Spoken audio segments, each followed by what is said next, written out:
Hello guys, আসসালামু আলাইকুম। Micro electronics ল্যাবে সকলকে স্বাগতম। বন্ধুরা, আমার সামনে একটি ফোন দেখতেছো, এটা হলো আইটেল একটি ফোন, স্মার্টফোন। তো এটার প্রবলেম হয়েছে, এটার মধ্যে পানি গেছে। তো পানি গেছে পরে কাস্টমার এটাকে 2 ঘন্টা থেকে 3 ঘন্টা চার্জে লাগায় রাখছে। তারপরে অন করার ট্রাই করছে। দেখতেছো বন্ধুরা, এটা কি অবস্থা হয়ে গেছে।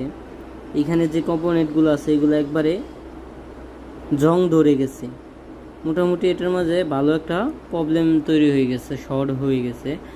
আসলে এটার মধ্যে প্রচুর জং ছিল, আমি পরিষ্কার করে ফেলেছি। তো যাই হোক, একটা কথা বলতে চাই, তোমাদের ফোনে কারো ফোনে যদি এরকম প্রবলেম হয় যে পানি ঢুকে যায়, তোমরা ব্যাটারি খুলে ফেলবা।